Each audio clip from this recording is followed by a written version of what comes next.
Welcome back to Mayo Clinic Radio. I'm Dr. Tom Shives. And I'm Tracy McCrae. Acquired immunodeficiency virus, also known as AIDS. It's a chronic, life-threatening disease caused by the human immunodeficiency virus, or HIV. And by damaging your body's immune system, HIV interferes with your ability to fight the organisms that cause it. You know, it messes up your immune system. It's a pretty smart virus, actually. Well, while the number of people in the United States diagnosed with HIV has declined by 20% in the past 10 years or so, HIV is still a global problem. According to the Centers for Disease Control, 37 million people are living with HIV worldwide. World AIDS Day is observed each year on December 1st, and it's an opportunity for people around the world to unite in the fight against HIV. Started in 1988, World AIDS Day was the first ever Started in 1988, World AIDS Day was the first ever global health day. Here to discuss World AIDS Day and the potential for an HIV cure is infectious disease specialist Dr. Andrew Badley. Welcome to the program, Dr. Badley. Thank you. Good morning. Dr. Badley, good to have you with us. I like that word, cure, and we'll ask him about that in a little while. But 37 million people worldwide that have HIV or AIDS seems like a large number, but what's the difference between having HIV and having AIDS?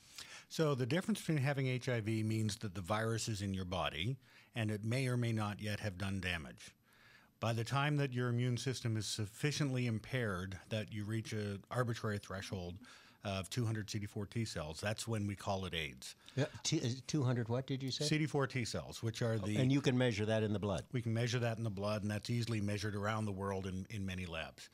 The other definition of AIDS is when you have a serious complication of HIV infection, such as nasty infections or nasty cancers. So how many of these people, 37 million, how many of them have HIV and how many of them actually have AIDS? So it differs by region. So in the developed world, where the majority of patients have access to care and are on effective therapy, very few have AIDS. Typically, around here, when we make a diagnosis of AIDS, it'll be somebody who hasn't known they've had HIV infection, and they show up with bad infections or bad cancers, and that's when we discover they have HIV and they have AIDS. So if you can determine that someone is a carrier, has the HIV virus in their body, and you treat them, can you prevent them from getting the complications, getting AIDS? Absolutely. And more importantly, you can reverse them from having the complications and reverse them from having a very low CD4 count, and in many cases, cure their infections and cancers. Can you really can cure it? Cure their infections and their cancers, okay, not cure the condition of having HIV. Okay. When you say they're cancers, so you're implying that if you have the HIV virus goes on and you get one of the complications is cancer? Yes. So many of the cancers that anybody gets can be linked to chronic viral infections. Classic examples are cervical cancer and human papillomavirus. Mm-hmm. There are other cancers, for example, nasopharyngeal carcinoma can be caused by another virus called EBV. Nose and throat. Correct. Okay. And in HIV-infected patients who have weakened immune systems, they can get these infection-associated cancers at a much higher rate. Wow, interesting. But if you, so how do you find out someone has HIV before they develop symptoms? Simple blood test. And who would you suspect? I mean, well, Tracy's never had that test, nor have I. So that's a very politically charged question and a very important question. And if listeners take one thing home from today's discussion, it would be this, that the CDC, the Centers for Disease Control, has recommended that every American be tested for HIV at least once. Is that right? Absolutely. So years ago, it used to be you come in sick and that's when you suspect HIV and you should have your test. Now they're recommending that everybody have the test, and there's a couple of reasons for that. One is that you make that patient better by diagnosing it earlier and starting treatment earlier and preventing complications. But another is a public health implication. The ability to transmit the virus from one person to another person is highest when you have untreated HIV. When you treat that HIV and reduce the amount of virus in your body, not to zero, but reduce it, the likelihood of transmitting virus is reduced proportionately. And of course, the next question is, how does it spread? How does it spread?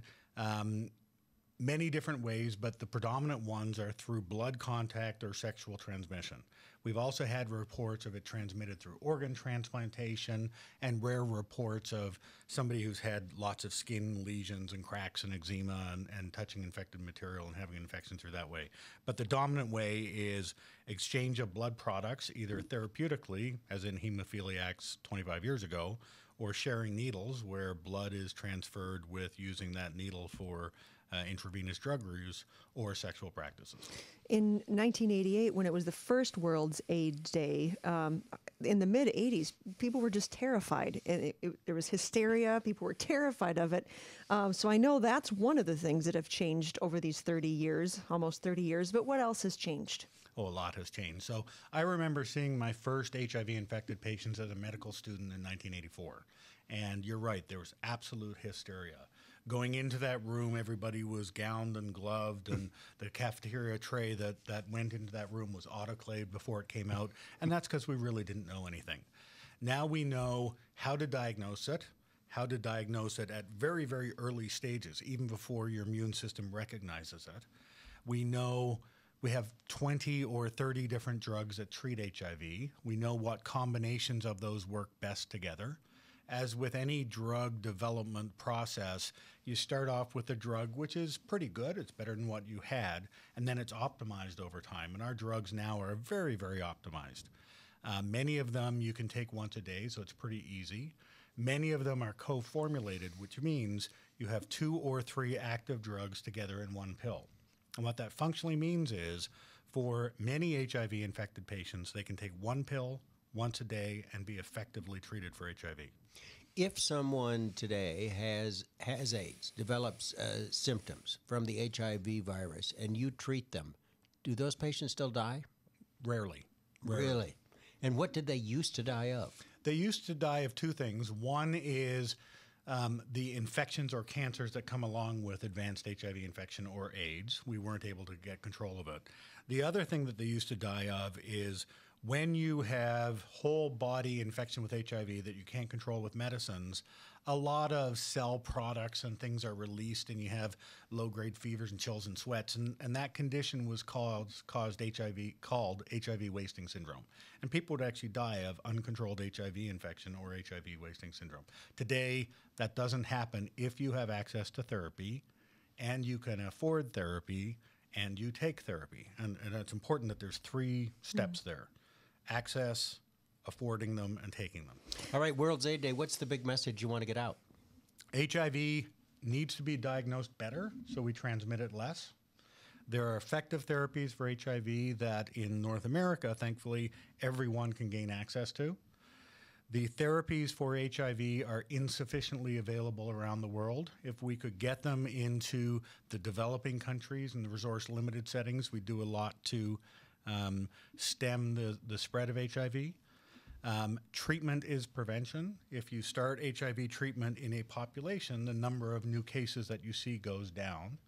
And the last message is there are clear advances in understanding HIV so that we're now starting to talk about the possibility of HIV cure. Have you talked to Bill Gates? I mean, wouldn't he give you a little money to get some drugs for these people around the world who have HIV? Well, so certainly Bill Gates has been involved in many discussions. The U.S. government has been instrumental. The PEPFAR program, which was instituted in the 90s, has provided access to HIV therapies around the world. And truly, and I don't say this lightly, that has impacted and saved hundreds of thousands, if not millions of lives. So how close are we to an HIV cure? I can't give you a date, but I can tell you what's going on. So this same year the Cubs win No, the World hold on Series now. again. Perhaps sooner than that. So there's one patient who has been cured of HIV. That patient's name is Timothy Ray Brown. I'm not disclosing anything I shouldn't disclose because he's become public with that. And it's very interesting. So he was a gentleman with HIV infection who was treated with effective HIV drugs and developed a leukemia, so a blood cancer. He had a treatment for his blood cancer, and it didn't go away. He then had a bone marrow transplant, and the cancer didn't go away. He then had a second bone marrow transplant, and the cancer did go away. And throughout all this time, he was treated with his HIV medicines, and he started to recover. He had a few complications from the bone marrow transplant. And somebody said, why don't we look back and see if HIV is there? And it wasn't there. So they stopped his HIV medicines, and now, 10 years after his transplant, he still doesn't have HIV there. So that is a definition of a cure. Now, the question is, why was he cured, and why doesn't bone marrow transplant cure everybody with HIV? Interesting discussion. So when you need a bone marrow transplant, you go to a bone marrow registry and you say, who's a good donor? And there are criteria for determining who a good donor is. So in his particular case, they found a handful of donors, and one of those donors had a naturally occurring mutation in a protein called CXCR5 or CCR5. And that protein is a necessary protein for HIV to enter the cell. That naturally occurring mutation impairs the ability for HIV to enter the cell. So his doctor said, since we have 5 or so good candidates, let's pick the donor who has that mutation. And it is probable that him being transplanted with that donor's cells was mechanistically responsible for him clearing the virus. That's important to know. That's very important to know. So what do we do with that information? So several things. One is many groups have tried bone marrow transplant without CCR5 mutations, bone marrow transplant with CCR5 mutations, and the summary of that data is if you do the bone marrow transplant without CCR5, you don't cure patients, but you can reduce HIV levels a lot so that you can't see it a lot until you stop the HIV medicines and it rebounds. So that's one thing you can do with it. Another thing you can do with that information is do a gene therapy approach where you manipulate the genes within a cell so that those cells don't express CCR5. And if you take cells out of an HIV-infected patient that aren't infected, and you can tell if they're infected or not, you manipulate them to mutate that receptor and then put them back in that patient, those cells should be resistant to HIV. And so people have done that. And what we know about the status of that data is that the cells that have the mutation in that receptor live longer and don't become infected. The challenge now is how do you replace all of that person's cells with those HIV-resistant cells? Well, pretty interesting. We like good stories like that. Every once in a while, we hit the mark, don't we? Yeah, absolutely. Yeah, more often than not, actually. Infectious disease specialist and AIDS expert, Dr. Andrew Badley. Thanks so much for being with us. Thank you very much. World AIDS Day, December 1st.